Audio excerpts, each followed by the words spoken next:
Very good morning, everyone. I hope all of you are very fine at your home, right?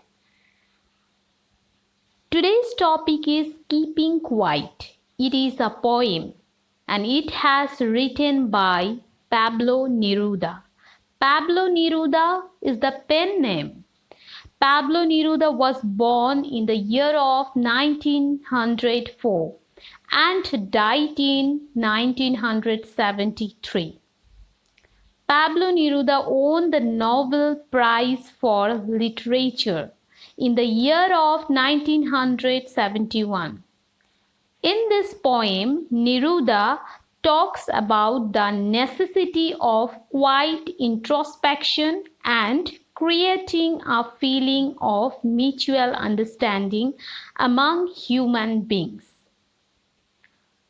Now I am going to tell you about the poem and the main and important theme and important points of the particular poem. In this poem, Keeping Quiet, the poet demands the necessity of quiet introspection. Man's actions, his rush and hurry have already caused much chaos and trouble in the world. Now it is the time when he should take a pause. He should do self-introspection. Stillness doesn't mean total inactivity. Stillness and silence will help man in creating a feeling of mutual understanding among human beings. Here in this poem, the poet urges us to count 12 and be still. For a moment, we should stop talking in different languages. We should not move our arms so much. The moment of stillness will be a fascinating moment. It will be a moment of complete silence without rush and the noise of machines. This poem highlights on 6 important points. Those are, firstly, keeping quiet for a second. Secondly, an exotic moment. Exotic means unusual. Thirdly, no harm to anyone. Fourthly, no words of anything or any kind. Fifthly, stillness, not total inactivity. And lastly, art remains alive. Okay? Now I am going to read the whole poem and I will explain the poem stanza wise and line wise. Now stanza number 1. Now we will count to 12 and we will all keep still for once on the face of the earth. Let's not speak in any language. Let's stop for 1 second and not move our arms so much. In this first stanza में poet ने कहा कि let us count 12 now, हमें 12 तक गिनने दो.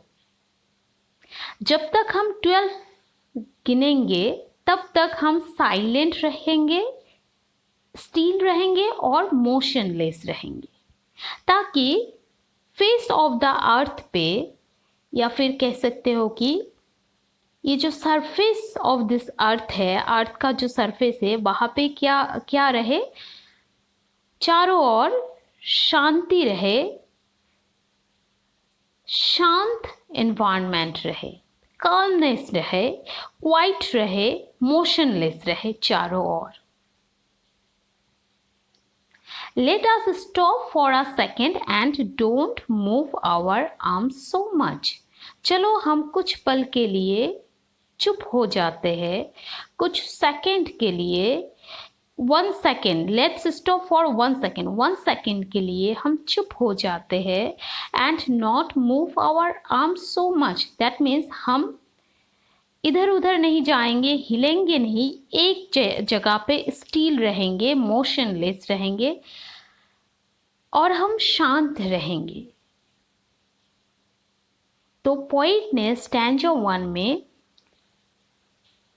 Quietness और motionless के ऊपर ज़्यादा स्ट्रेस दिया है कि हमें क्या रहना है, कुछ सेकंड्स के लिए ही सही हमें शांत रहना है ताकि हम अपने माइंड को रेस्टफुल कर सके और पीसफुल रह सके। ठीक है, तो अभी आ जाइए स्टैंजा 2 में, जहाँ पे पोइट ने बोला है it would be an exotic moment, exotic means unusual, without rush, without engines, we would all be together in a sudden strangeness, strangeness in का मतलब है इस पोइम में unusual और ये कह सकते हो सरप्राइजिंग, और sudden का मतलब है at once। स्टैंजा 2 में पोइट ने बोला है कि it will be N unusual and attractive moment.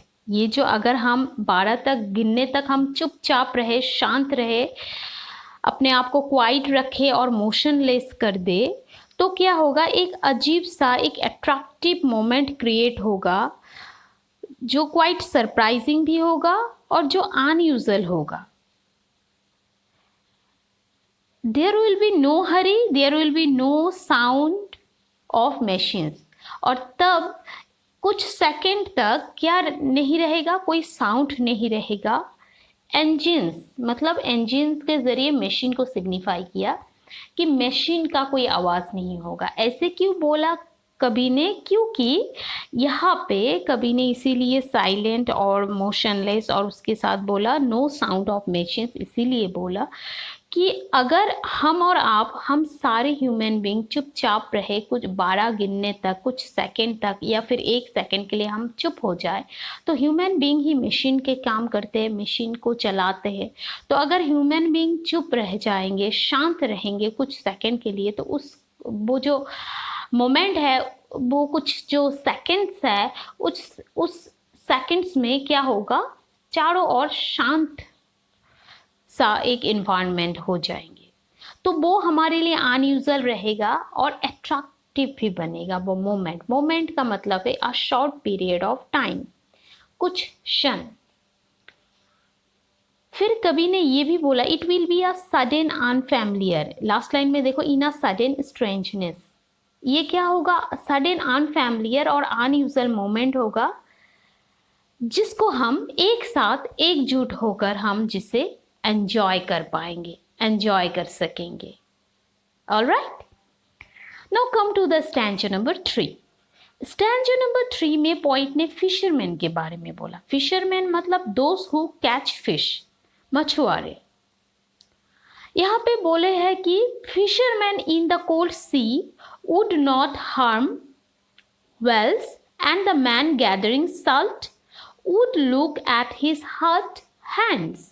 यहाँ पे बोला जो फिशरमैन है, जो मछली पकड़ने के लिए जो सी में जाते हैं, समुद्र, दैट मीन्स ठंडा सा जो होते, कोल्ड सी जो है, जो पोल साइड में होते हैं, वो बहुत ही कोल्ड होता है। और उस जो कोल्ड सी में मछुआरे जब मछली पकड़ने के लिए जाते हैं, वो लोग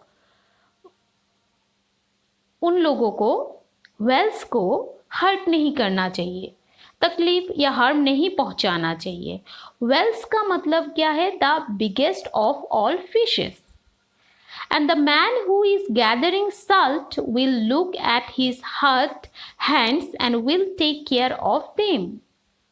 ठीक है, तो ये रहा स्टैंजा नंबर 3, जहाँ पे पोएट ने फिशरमैन और वेल्स के बारे में बोला कि फिशरमैन को जब मछली पकड़ते हैं पोल साइड की उस कोल्ड सी में, तो उस सी में इतना कोल्ड पानी होते हैं और वो ये सब बर्दाश्त करके अपने हाथों को, शरीर को इतना हर्ट करके वो लोग अपना मेहनत से अपना काम जब करना शुरू करते हैं, तब अपना काम ठीक से करो, बट वेल्स जो है उनको हर्ट नहीं पहुंचाना चाहिए, हार्म नहीं पहुंचाना चाहिए। हमें एक दूसरे के लिए सोचना चाहिए, हमें इंसान के लिए ही नहीं, हमें एनिमल्स और फिश जितना क्रिएशन है सबके बारे में हमें सोचना चाहिए, और ये सोचना ज़रूरी भी है। Now stanza 4, those who prepare green words, words with gas, words with fire, victory with no survivors, would put on clean clothes and walk about with their brothers in the shade doing nothing। देखो यहाँ पे जो है green words का मतलब है words against environment. जो इंसान अपने स्वार्थ के लिए जो पर्यावरण को या एनवायरनमेंट को जो नुकसान पहुंचाते हैं उसको बोला है वर्ड्स अगेंस्ट एनवायरनमेंट। ठीक है। वर्ड्स विद गैस का मतलब है use poisonous gas in words, जो गैसेस यूज़ करते हैं जिसके ज़रिए हार्म मतलब ह्यूमन बीइंग को बहुत हार्म होता है, एनवायरनमेंट को भी हार्म पहुंचता है, तो जो हार्मफुल होता है। एंड विक्टोरी मतलब विन। सर्वाइवर्स का मतलब होता है those who are left alive. Stanza 4 में कवि ने बोला है the poet gives a piece of advice. ये यहाँ पे एडवाइस दिया। एडवाइस किससे दिया, किन लोगों को दिया, जो वार मॉन्गर से, जो युद्ध करते रहते हैं। वार मॉन्गर से मीन्स, वार मॉन्गर्स का मतलब है जो एनवायरनमेंट के अगेंस्ट में वार करते हैं, जो एनवायरनमेंट को मतलब जितना एक होता है ह्यूमन बीइंग अपना मेरिट्स के लिए, पेड़ पौधे जितना है ये ह्यूमन बीइंग की बहुत मेरिट्स के लिए बहुत ही काम में आते हैं, और प्रकृति ह्यूमन बीइंग के लिए हमेशा से छाव बनते हुए खड़ा रहते हैं। लेकिन हम ह्यूमन बीइंग उसको भूल जाते हैं और हम अपने स्वार्थ के लिए हम अपना लिमिटेशन जो है उसको क्रॉस करके हम जितना चाहिए उससे भी ज़्यादा और ज़्यादा और ज़्यादा हम इस्तेमाल करने लगते हैं और उतना ही प्रोडक्शन बनाने लगते हैं, जो कभी कभी अननेसेसिटी जो है, अननेसेसरी और अननेसेसिटी में हम चले जाते हैं। ठीक है। तो ऐसे ही पर्यावरण के नुकसान होते हैं।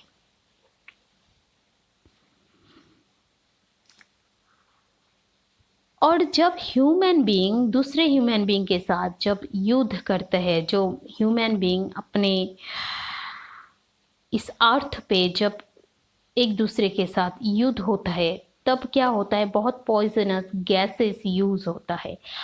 उस पॉइजनस गैसेस के ज़रिए ना कि ह्यूमन बीइंग की बल्कि इन्वायरमेंट की भी बहुत नुकसान होता है। तो जो हमें नहीं करना चाहिए, तो जिसके लिए हमें हमेशा कॉन्शियस रहना चाहिए। और कवि ने यहाँ पे ये बोला है कि If they kill everyone, no one will survive to see their victory। अगर ऐसे ही हम एनवायरनमेंट को नष्ट कर देंगे, एक दूसरे के साथ हम फाइट में लिप्त हो जाएंगे, तो हमारे विक्ट्री कौन देखेंगे। जब दो टीम के बीच में युद्ध होता है, एक टीम अलाइव रहते हैं तो दूसरा टीम मर जाते हैं, तो दूसरा टीम जो मर जाते हैं वो लूज़र होते हैं, जो अलाइव रहते हैं वही विनर होते हैं।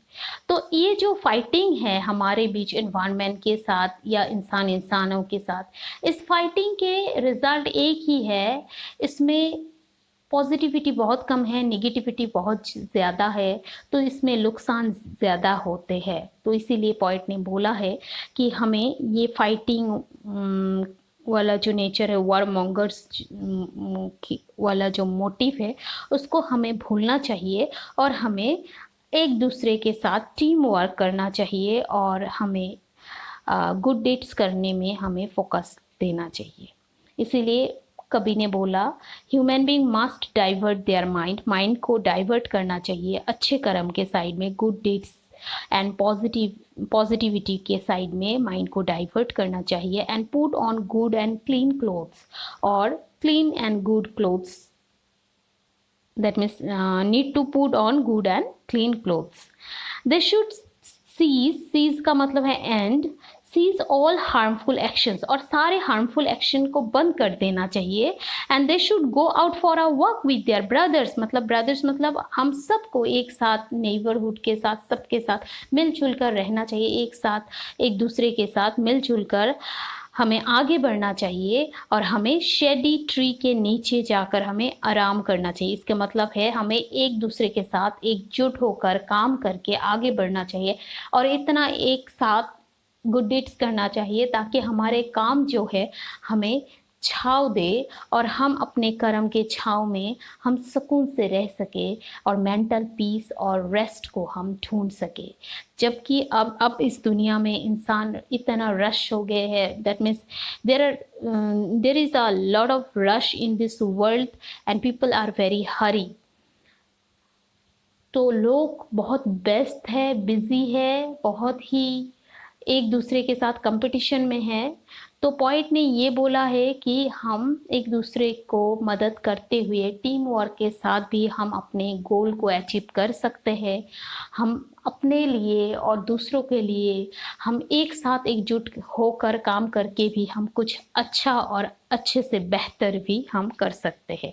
तो इसीलिए क्यों ना हम फाइट को हम ना भूल जाए, द कंसेप्ट ऑफ जो फाइट है, फाइट का जो कंसेप्ट है उसको भूल जाए, वर्क के कंसेप्ट को भूल जाए, और प्रकृति के लिए, खुद के लिए हम अच्छे से अच्छे काम करके आगे बढ़े।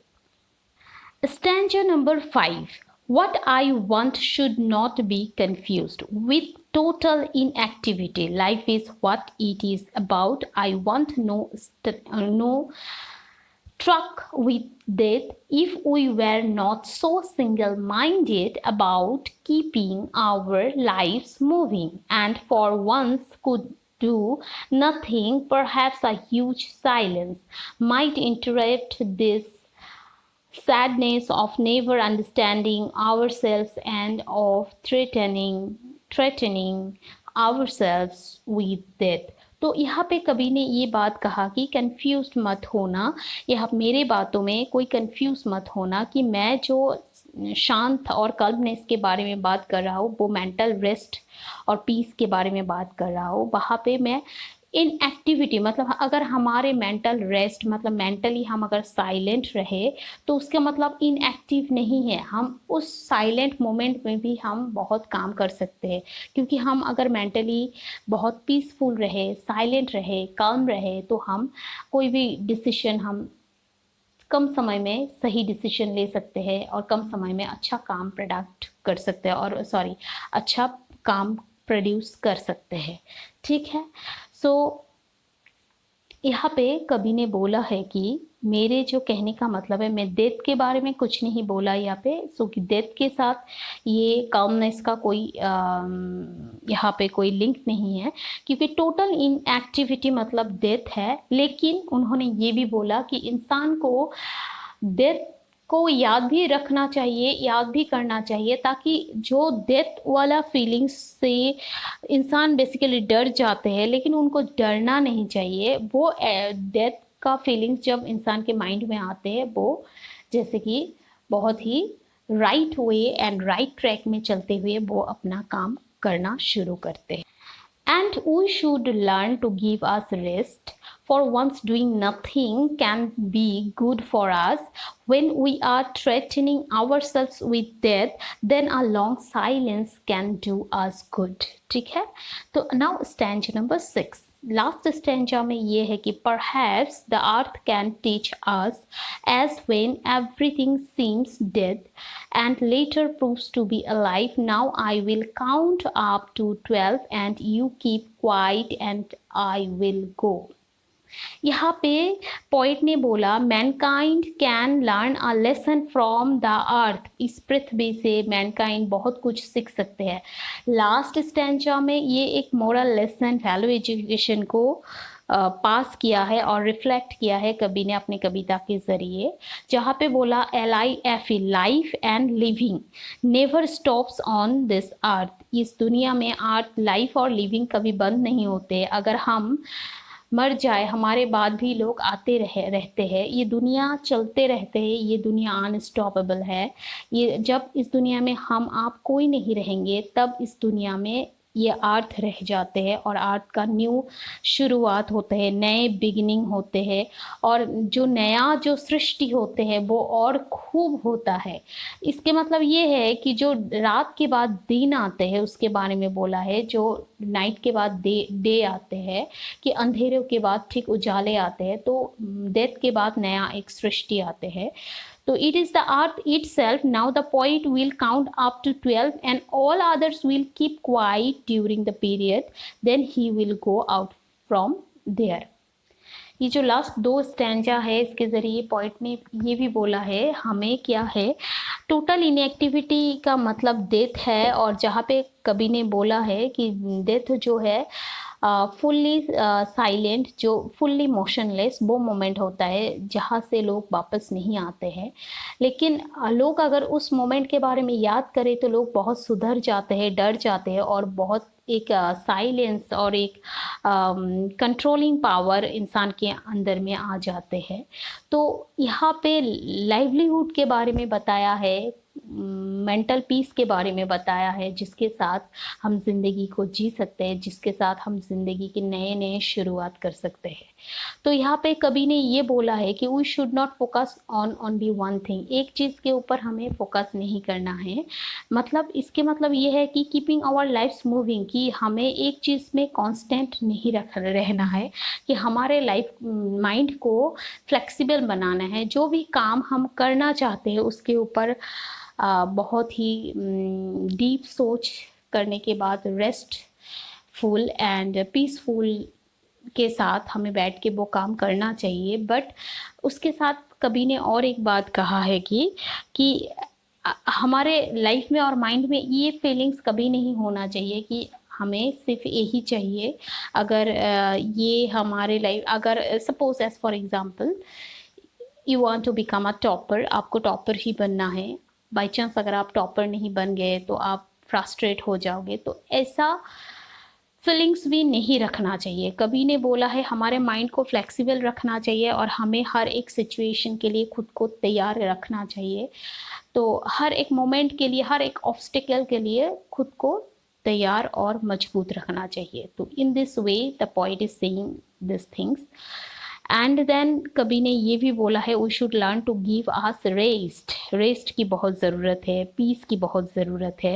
And for once doing nothing can be good for us, एक मोमेंट के लिए खुद को चुप कराना, शांत कराना, एक जगह पे रहना, स्टिल रहना, मोशनलेस रहना, वो भी हमारे लिए बहुत फ्रूटफुल रिजल्ट लाते हैं। क्योंकि डेथ के बाद जो पृथ्वी जब विनाश हो जाते है उसके बाद नए सृष्टि बहुत खूबसूरत होते हैं। और जब हम डेथ के बारे में सोच के डर जाते हैं, साइलेंट हो जाते हैं, फिर हम अपने आप को एक, जैसे कि हमारे अंदर नए फ्यूल और नए इंस्पिरेशन आ जाते हैं, उसके साथ हम आगे बढ़ना शुरू करते हैं। जैसे इंजन में फ्यूल देने से आगे बढ़ते हैं, वैसे ही साइलेंट और रेस्ट एंड पीसफुल माइंड के साथ हम और भी स्पीड वे में और भी सही ढंग से काम करके लाइफ में आगे बढ़ सकते हैं।